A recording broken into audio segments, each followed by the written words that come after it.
The Seneca Indians, alternatively known as the Seneca people, or the Seneca Nation, constituted a Native American group and were among the founding nations of the Iroquois Confederacy, also recognized as the Haudenosaunee, or Six Nations Confederacy. The other integral members of this confederacy include the Oneida, the Onondaga, the Mohawk, the Cayuga, and the Tuscarora. The formation of this confederacy took place around the 15th century and was distinguished for its democratic governance structure and the great law of peace, which served as its constitution. Within the Six Nations Confederacy, the Seneca held the distinction of being the largest group. Originally, their ancestral lands were situated in western New York State, explicitly encompassing the Finger Lakes region and the Genesee River Valley. Additionally, their territories extended into portions of present-day Ohio and Pennsylvania. The Seneca people referred to themselves as the Onondaga, which can be translated as the Great Hill People. This appellation is believed to have originated from the notion that the Seneca people had their roots in a hill devoid of trees. Seneca derives from the Dutch word Senecan, signifying the ones who live the farthest, underscoring their westernmost position among the Six Nations Confederacy. Welcome to a new episode of the Native Journals. In today's edition, we explore the history of a Native American tribe, the Seneca people, delving into their culture, heritage, beliefs, and structure. But before we continue with the story, please like the video and subscribe to our channel so you don't miss out on more exciting narratives like this one. The Seneca commune was divided into 8 clans, and each clan had its roles and duties within the community. These 8 clans were given the names of different animals, such as turtle, snipe, hawk, bear, heron, beaver, wolf, and deer. All clan members are considered family, or, at the very least, close relatives. The clan structure was matrilineal, which means descent, kinship, inheritance, and clan membership were passed through the female line. Each clan had matrons called clan mothers. The clan mothers held important stations and roles in the politics and decision-making in the families. The strategic position of the Senecas, as the protectors of the western part of the Iroquois territory, gave them the title of Keepers of the Western Door. The Senecas were the largest of all 6 Iroquois nations since the establishment of the Confederacy 500 years ago. They further grew their numbers through adoptions and conquests of smaller Indian tribes during the late 1600s to early 1700s. As their number grew, so did their military strength. Their military power totaled and surpassed that of the other 5 nations combined. The Senecas were always the first to defend and protect whenever outsiders threatened the Iroquois Confederacy. They make up more than half of the Confederacy's military bodies. The Senecas took strength in their numbers. They believed that the strength and power of their clan and nation could only be maintained through the number of their people. In times of war, whenever the clans lost members and their numbers started diminishing, the Seneca adopted their prisoners and captives to fill in and replace the lost member. A mother can order the execution of a prisoner to comfort her pain and mollify her son's spirit, or command a war party to avenge her son's death. A mother could also adopt a suitable person to replace her son. The Seneca's adoption system was so absolute that when the families adopted a new member, the new member must take the identity of the deceased member. He must take the name, the title, and most times, even the deceased's family. In these cases, the adopted member would be treated with the same level of love and respect. The dead were accorded and accepted with open arms and adoration. Agriculture made the base of the Seneca economy. They were adept and made their profits growing beans, corn, and squash, known as the Three Sisters. Generally, the growing harvesting of the Three Sisters were left to the women, as well as gathering herbs, healing plants, fruits, nuts, berries, and other valuable roots. The women handled the clan affairs. These women are called clan mothers. The Seneca lands and homes were under the ownership of their women. The women also tended to their livestock. The women held prominent roles in the clan. Fertile grounds were a Seneca treasure. They always searched for sites and areas that could be developed into towns and settlements. They were also in charge of clearing fertile soil in the forest for agriculture. While the Senecas built their economy on farming, they also relied on hunting. The men traveled from the towns and villages in search of locations that were rich hunting and fishing grounds. They always kept these locations tended and maintained from growing wild. These hunting and fishing expeditions took them away from the villages for long periods. The Seneca men held the traditional title of war sachem in the Iroquois Confederacy. The Seneca war sachem was responsible for gathering warriors and leading them to battle. Even with their grit and strength, the Seneca were a kind and fun-loving people. They opened their long houses to displaced people. Warriors and civilians alike escaped captives and settlers. They were all welcomed with open arms and treated as their own. The Seneca made their attires and clothing from animal skin, mainly deerskin, corn husks, and woven plant fiber. They often decorated these garments with beadwork and intricate designs to display their cultural beauty and identity. Wampum belts were sacred to the Seneca. Wampum belts were made out of crafted beads, woven with intricate design. These belts were used for recording their historical events and milestones. They also used to record their treaties and agreements. The Seneca were highly skilled artisans. They made creative crafts like pottery and baskets with intricate designs and patterns.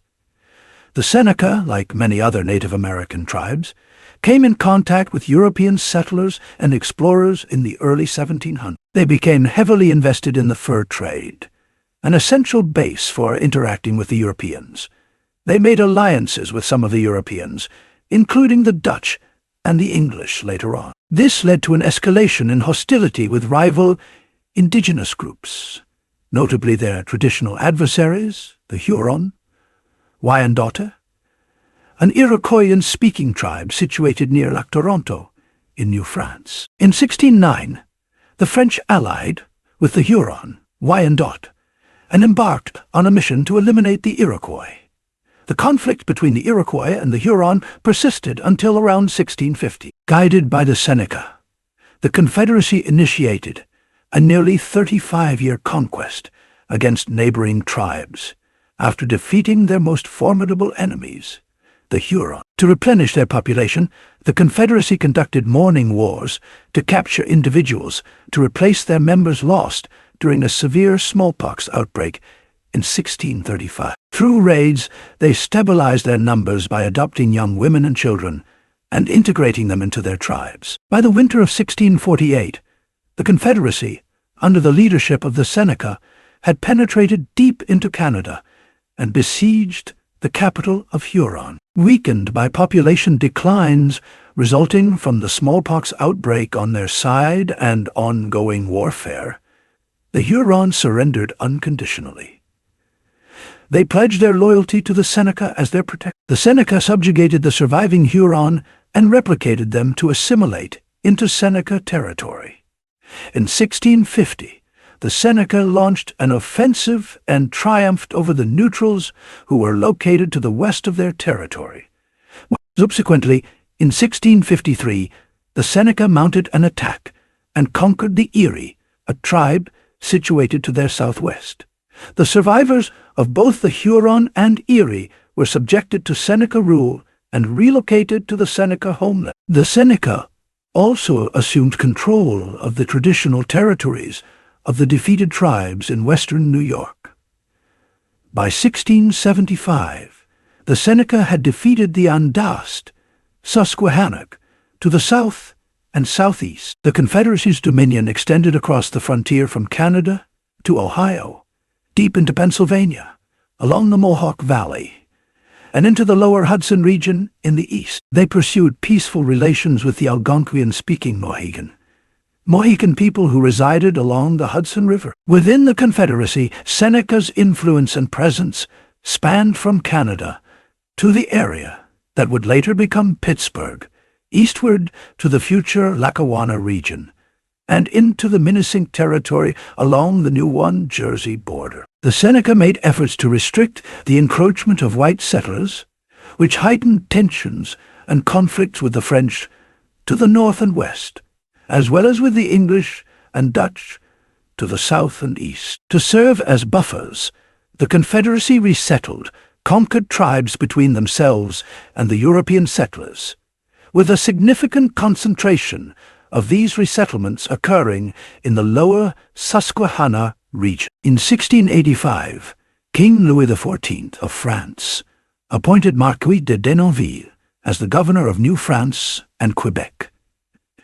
Denonville's mission was to eradicate the Seneca Nation. In 1687, he led a formidable French expedition described as the largest army North America had ever seen, which landed at Iroquois Bay. Denonville swiftly targeted the heart of Seneca authority and razed numerous villages, including Ganondagan, Seneca's eastern capital. In response to the imminent threat, the Seneca fled, dispersing further west, east, and south along the Susquehanna River.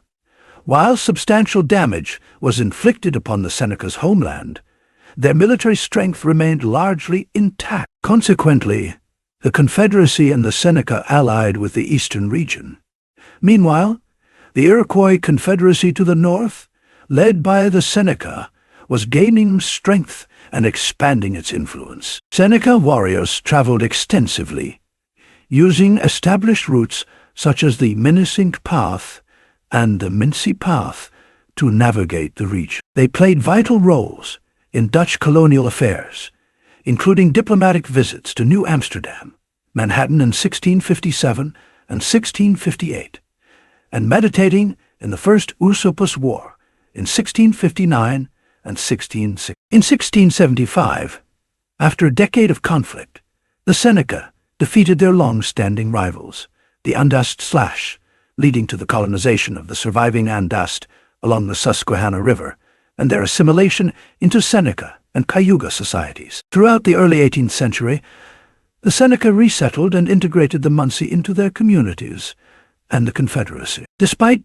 challenges from disease and European-American encroachment, evidence suggests the Seneca maintained substantial autonomy and adapted during this period. By 1758, at a peace conference in eastern Pennsylvania, the Seneca influenced the Munsee and Minisink to make peace with the colonists. The Seneca remained powerful and maintained diplomatic channels, as evidenced in 1759, when negotiations had to go through them to engage with the Munsee. As the 18th century progressed, the Seneca gradually aligned with their trading partners, the Dutch and British, against French interests in the New World. During the 7 Years' War in 1760, they assisted the British in capturing Fort Niagara from the French. Although they experienced relative peace between 1760 and 1775, there were skirmishes, such as the Battle of Devil's Hole in 1763 during Pontiac's Rebellion. Before the American Revolution, the Seneca tribe thrived within the prosperous society of the Iroquois Confederacy. This confederacy successfully ended internal conflicts among the war-based Iroquois tribes, allowing them to coexist peacefully. Despite their peaceful relations within the Confederacy, all Iroquois tribes were renowned as formidable warriors. They were believed to jointly control a vast empire that stretched hundreds of miles along the Appalachian Mountains. The Seneca were integral members of this confederation, which included the Cayuga, Onondagas, Oneidas, Mohawks, and later, the Tuscaroras. However, despite ceasing hostilities within the Confederacy, these tribes continued to conduct raids on outsiders, mainly European visitors. Despite ongoing raids, by the Iroquois on their European neighbors. The Iroquois tribes established profitable relationships with the Europeans, especially the English. In 1677, the English allied with the Iroquois League called the Covenant Chain. This alliance was renewed in 1768 through the Treaty of Fort Stanwix, strengthening the British-Iroquois relationship. In contrast, the Americans faced disapproval from the Seneca due to their repeated disregard for the Treaty of Fort Stanwix. The Iroquois were particularly incensed by American expansion into the Ohio Territory. However, despite encroaching on established Iroquois land, the Americans recognized the Iroquois' martial skills and sought to avoid involving them in their conflict with the British. The Albany Council in August saw the Iroquois Confederacy debating its stance on the Revolution, ultimately deciding to remain neutral as spectators to the conflict. Although the Iroquois initially remained neutral, the Americans' anti-Native American rhetoric pushed them to align with the British. The Americans espoused racist and divisive views, portraying Native Americans as savages. For instance, the Declaration of Independence referred to the merciless Indian savages. Consequently, many Mohawk, Cayuga, Onondaga, and Seneca began to lean toward the British cause. However, American missionary Samuel Kirkland was able to sway some Oneida and Tuscarora to support the American side. The Iroquois nation gradually divided during the Revolution, extinguishing the council fire that united the 6 Iroquois nations and effectively ending the Iroquois Confederacy. The pressures of 2 warring powers seeking their warrior skills drove this division, causing the tribes to take sides based on their preferences during this tumultuous historical period. In addition to the influence of American prejudiced rhetoric, the British continued their efforts to sway the Iroquois to align with their cause. This was contingent upon the Iroquois displaying loyalty to the British. The Iroquois debated whether to support the British or maintain neutrality until further developments occurred. One argument favoring neutrality, advocated by Governor Blacksnake's uncle Cornplanter, was countered by Joseph Brant, who portrayed waiting as a sign of cowardice. Recognizing that Indian warriors were divided, the British presented them with various enticing items such as rum, bells, ostrich feathers, and a covenant belt. Similarly, the Americans attempted to win over the Tuscarora and Oneidas using similar persuasive tactics. Ultimately, the Mohawk, Onondaga, Cayuga, and Seneca sided with the British, while the Tuscarora and Oneida aligned with the Americans. This marked a significant turning point for the Iroquois in the American Revolution. The conflict divided them, pitting them against each other on opposing sides from 1777 until the war's conclusion. One of the earliest engagements involving the Iroquois occurred on August 6, 1777, at Oriskany. In the Battle of Oriskany, Native American forces launched a fierce assault against the rebel Americans, resulting in the killing, wounding, or capturing of most patriot soldiers. As the war progressed, both sides would witness and commit further brutal attacks and acts of violence, with the Sullivan Expedition being a notable example, causing severe devastation to the Iroquois and Seneca territories. Throughout the American Revolution, the Iroquois were engaged in numerous other conflicts. Noteworthy raids, such as the Cherry Valley Massacre and the Battle of Minisink, were carefully planned incursions along a route established from the Susquehanna to the Delaware Valley and over Pine Hill to the Esopus country. In 1778, Seneca, Cayuga, Onondaga, and Mohawk warriors conducted raids on white settlements in the upper Susquehanna Valley. Despite their active participation, some Seneca individuals, like Governor Blacksnake, became deeply disheartened by the brutality of the war. He reflected on his actions at Oriskany and expressed how he believed them to be greatly sinful in the sight of God. During the Revolutionary War, the Iroquois, once proud and honorable, found themselves involved in brutal acts, such as the Cherry Valley Massacre, which included the killing of women and children and the clubbing of surviving American soldiers at a clubbing, Oriskany.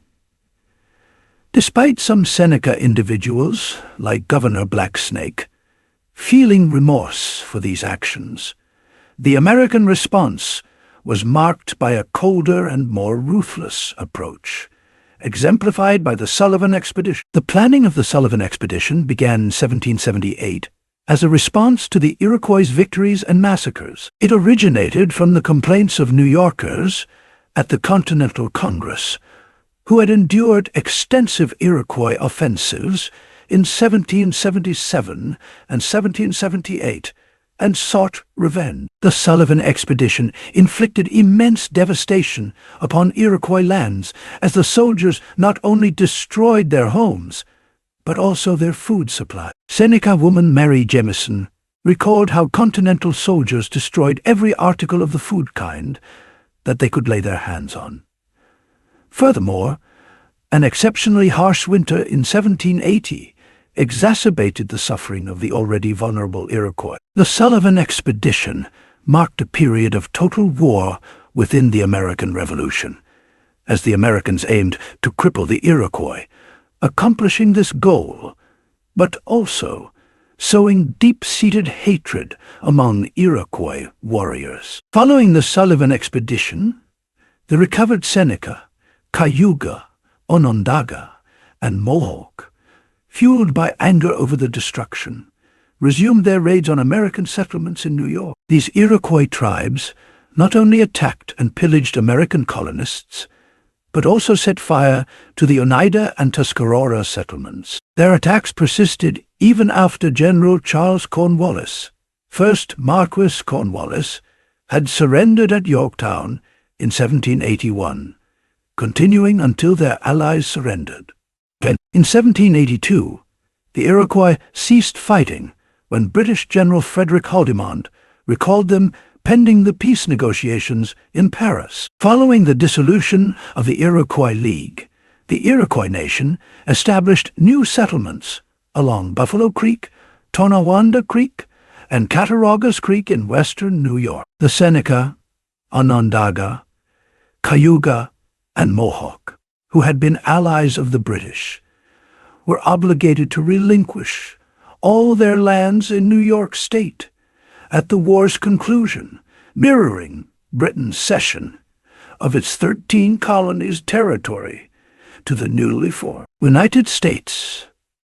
These late-war Seneca settlements were designated as their reservations after the Revolutionary War following the Treaty of Fort Stanwix in 1784. As for the Oneida and Tuscarora, despite their alignment with the rebel cause, they too were compelled to surrender most of their territory. On July 8, 1788, the Seneca, with some Mohawk, Oneida, Onondaga, and Cayuga tribes, sold land rights east of the Genesee River in New York to Oliver Phelps and Nathaniel Gorham of Massachusetts. Subsequently, on November 11, 1794, the Seneca, along with the other Haudenosaunee nations, entered into the Treaty of Canandaigua with the United States, agreeing to peaceful relations. Then on September 15, 1797, at the Treaty of Big Tree, the Seneca sold their lands west of the Genesee River,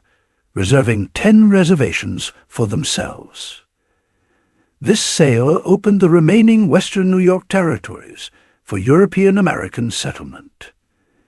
In a significant development, on January 15, 1838, the U.S. government, in collaboration with confident Seneca leaders, negotiated the Treaty of Buffalo Creek, which stipulated that the Seneca would relocate to a tract of land west of Missouri. However, most Seneca individuals vehemently opposed this arrangement and refused to comply. Most of the Seneca in New York established a modern elected government known as the Seneca Nation of Indians in 1848. Meanwhile, the Tonawanda Seneca Nation opted to maintain a traditional form of tribal governance. Both tribes hold federal recognition status in the United States. While the exact population of the Seneca remains uncertain, there are 3 federally recognized tribes: the Seneca Nation of Indians, the Tonawanda Band of Seneca Indians in New York State, and the Seneca Cayuga Tribe of Oklahoma. Additionally, a 4th group of Seneca individuals resides in Canada, with many being part of the Six Nations community in Ontario. Around 10,000 Seneca people are located near Lake Erie, with approximately 7,800 individuals being citizens of the Seneca Nation of India. These members either live or work on 5 reservations in New York: the Allegheny, which includes the city of Salamanca, the Cattaraugus near Gowanda, New York, the Buffalo Creek Territory in downtown Buffalo, the Niagara Falls Territory in Niagara Falls, New York, and the Oil Springs Reservation near Cuba.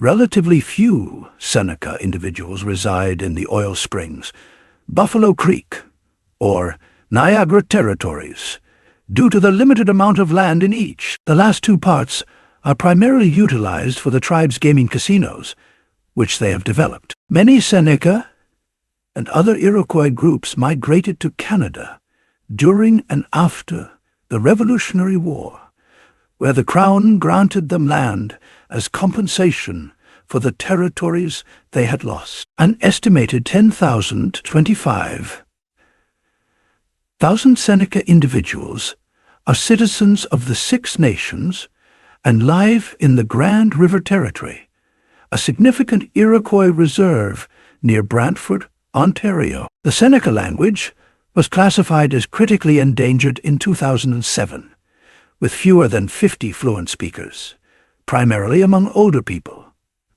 Ongoing efforts are currently in progress to preserve and revitalize the Seneca language. And we have come to the end of today's video. Thank you for watching till the end. Again, don't forget to like the video and subscribe to our channel for more interesting native history like this one.